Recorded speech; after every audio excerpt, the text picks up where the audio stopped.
Aujourd'hui les amis, au passage j'espère que tout le monde va bien. Il est temps de parler ensemble du futur 11 de départ que le Real Madrid pourrait aligner pour la saison 2023-2024. En tout cas Ancelotti avec un effectif peut-être un peu limité qui n'est pas encore complété parce qu'il manque actuellement encore un 9 de classe mondiale pour l'effectif. Mais par rapport aux moyens qu'il a et ce qu'il peut potentiellement imaginer, il a quand même encore de belles combinaisons, un beau 11 de départ à aligner. Et donc c'est ce qu'on va voir ensemble aujourd'hui avec plusieurs compositions possibles et surtout plusieurs petites analyses. Je vous rappelle au passage que si vous êtes un fan du Real Madrid, du foot espagnol ou du foot en général, n'hésitez pas à vous abonner. On est bientôt 60 000 abonnés les amis, ça me fait super plaisir. Surtout que l'actualité du foot en ce moment pour le Real Madrid ou le football mondial est entièrement bouillante et on essaie de décrypter ça ensemble jour après jour et semaine après semaine. Et au passage, n'hésitez pas à venir follow sur Instagram et sur Twitter, ces deux réseaux sociaux sur lesquels je suis très actif en tout cas pour parler football en message privé avec vous sur Instagram ou pourquoi pas sur Twitter en rebondissant sur les différentes actus. Et au passage, je voulais vous demander si vous êtes chaud pour faire pourquoi pas des streams sur le football. Alors sur YouTube directement, ça serait le plus pratique, mais d'un côté YouTube c'est pas une plateforme en général pour faire des gros streams. Et du coup j'ai créé un compte Kick, c'est l'équivalent de Twitch pour ceux qui connaissent, mais ça respecte beaucoup plus les petits créateurs tout ça. Donc j'ai créé un compte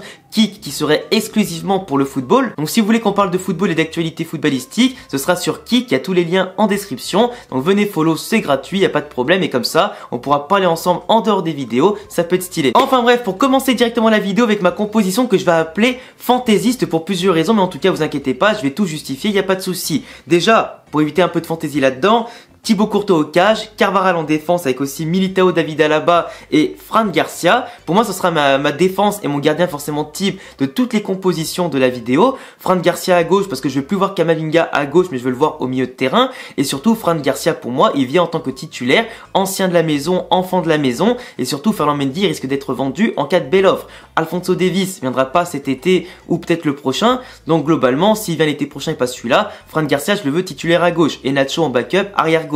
Nacho, j'aurais pu le mettre titulaire dans l'axe. J'avoue que j'ai quand même hésité, mais David Alaba, dans un grand jour et loin des blessures, c'est quand même un monstre absolu. C'est le meilleur défenseur qu'on a. Militao, c'est celui qui a une marge de progression qui est exceptionnelle. Il est déjà un taulier de l'équipe. Carvajal à droite, il a pas de concurrence. Donc forcément, Carvajal installé à droite. Et Rudiger, c'est vrai que même à son top level, pour moi, il est largement derrière Alaba et Militao. Même s'il a été excellent cette saison. Au milieu de terrain, c'est là peut-être que la fantaisie commence pour certains, mais en tout cas, Camavinga, je le mets devant Tchouaméni en 6 dans la hiérarchie. C'est lui qui a eu la meilleure progression cette année. Il a apporté énormément de choses au Real Madrid. Il s'impose en club comme en sélection aujourd'hui. Donc pour moi, Camavinga titulaire en 6, ça devrait être automatique. À droite, Valverde et à gauche, Bellingham. La fantaisie, elle est là dans le côté où il y a ni Kroos ni Modric titulaire dans ce 11 de départ là, parce que les deux vont prendre leur retraite, je pense, normalement et quitter le Real en 2024. Donc c'est le moment de laisser la place aux jeunes, de laisser plus de responsabilités aux jeunes Bellingham, Valverde, Ceballos, Tchouaméni, Camavinga, tout ça, pour que Modric et Kroos puissent apporter leur expérience à l'entraînement, par leur entrée en jeu aussi,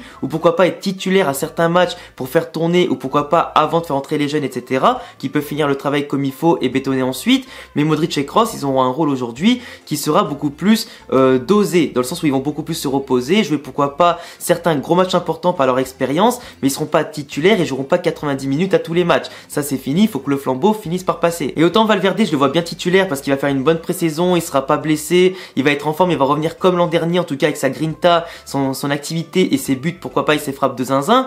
Mais en tout cas, Bellingham, pour moi, normalement, devrait pas commencer titulaire. Dans le sens où même s'il est jeune, qu'on l'a payé cher, qu'il a un grand potentiel et tout ce que tu veux, qu'il a un grand physique et tout ce que tu veux, pour moi, il doit gagner sa place à l'entraînement comme sur le terrain, pendant les matchs. Pas par son statut de joueur à grand potentiel et tout ça. Donc, il se peut que Kroos soit titulaire ou Modric avec Valverde et Camavinga dès le début et que Bellingham devra attendre un peu avant d'être titulaire indiscutable sur le court, moyen et long terme. Mais dans le compo fantaisiste, Bellingham prendrait la place directement parce qu'il peut beaucoup apporter défensivement comme offensivement et il a en tout cas tout ce qu'on recherche aujourd'hui pour remplacer à l'avenir Kroos et Modric. Donc pourquoi pas commencer à l'installer pour qu'il prenne ses marques et qu'il puisse bien sûr prendre les marques au championnat d'Espagne autant qu'avec ses coéquipiers. Et devant, Vinicius à gauche comme d'habitude, Rodrigo à droite et Kylian Mbappé en pointe. Kylian Mbappé dans la composition où Harry Kane, Victor Osimhen, mettez qui vous voulez en pointe. En tout cas, ce serait dans le cas où on aurait un grand neuf qui arriverait et surtout un gros joueur qui pourrait arriver pour compléter Vinicius et Rodrigo et qu'on commence une saison avec une composition absolument hors norme. En tout cas, pour cette composition, on verra si Mbappé arrive ou pas, si Kane arrive ou pas ou si un autre joueur arrive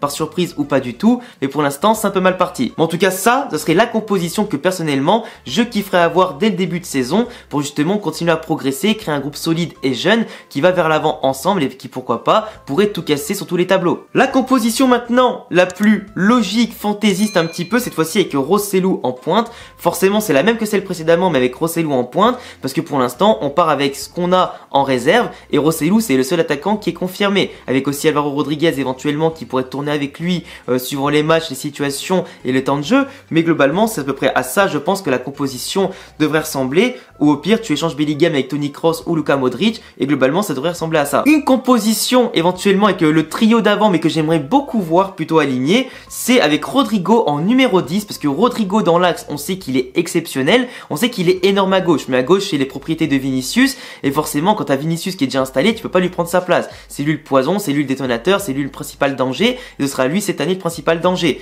Donc Rodrigo en 10, placé derrière Rossellou qui lui va rester en pointe pour apporter sa taille, sa présence dans la surface pour les centres etc, pour jouer en pivot aussi un maximum par son physique et apporter en tout cas pas mal de poison côté défense adverse. Vinicius qui va être un peu un électron libre à gauche, qui ira souvent aussi dans l'action pour repiquer tout ça, mais Rodrigo qui pourra se balader sur toute la largeur du terrain, éventuellement laisser Valverde déborder et Carvajal déborder sur le côté droit, ça peut être hyper intéressant parce que Rodrigo dans l'axe il a une vision du jeu et un QI foot et aussi un talent à la dernière passe qui grandit de plus en plus, qui peut être intéressant. Donc pour moi par ses déplacements et son QI foot, le placer ici en soutien de deux attaquants, ça peut être exceptionnel. Donc en plus si tu as Bellingham et Valverde derrière et Camavinga qui court partout, qui apporte le danger et qui surtout ratisse tout ce qui se passe, pour moi ça peut être vraiment un très bon mélange. Après dans le cas où imaginons Rossellou ne fait pas l'affaire, dans le cas où Rossellou ne fait pas l'affaire, quand Ancelotti lui fait pas confiance ni à lui ni à Alvaro Rodriguez, on pourrait avoir un 4-4-2 en losange avec cette fois-ci toujours Camavinga en 6, Valverde qui serait à gauche ou à droite peu importe et Luka Modric titulaire parce que Luka Modric on voit que la Croatie c'est quand même quelqu'un qui court 90 voire 120 minutes même tous les 3 jours, il s'en fout, le mec c'est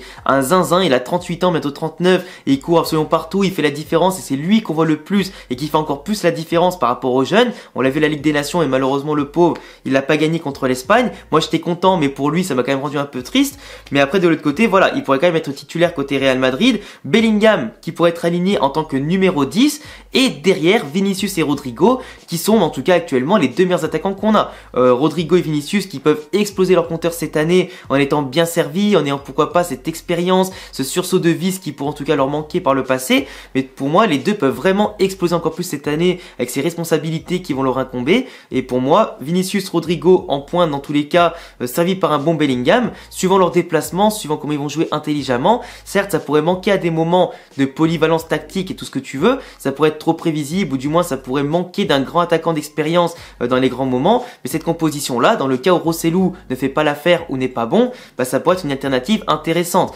pour renforcer le milieu de terrain, ajouter de la technique, contrôler justement le jeu et pourquoi pas avoir deux attaquants devant en plein potentiel, en pleine explosion qui pourraient faire la différence. Sans compter les grosses frappes de Bellingham, de Valverde, le fait que Bellingham aussi dans la surface, bah il a un grand sang-froid qui est en tout cas hyper intéressant pour un milieu de terrain. Pas exclu qu'on ait des milieux de terrain Camavinga, Kroos, Modric et Bellingham en 10 pourquoi pas et Vinicius Rodrigo devant ou Vini Rossellou devant, Vini Mbappé, enfin bref on a quand même pas mal de variantes comme ça, mais pour moi je pense que les compositions que j'ai données ça me paraît être les plus logiques par rapport à ce qu'on a d'un côté, par rapport à ce qu'on imagine de l'autre et je pense clairement qu'on sera pas loin de la vérité et que globalement Kroos et Modric vont perdre un peu de protagonisme dans l'équipe et qu'après ce sera des concurrences entre Tchouaméni, Camavinga, ce sera des concurrences entre Ceballos, Bellingham, Ceballos, Valverde, etc.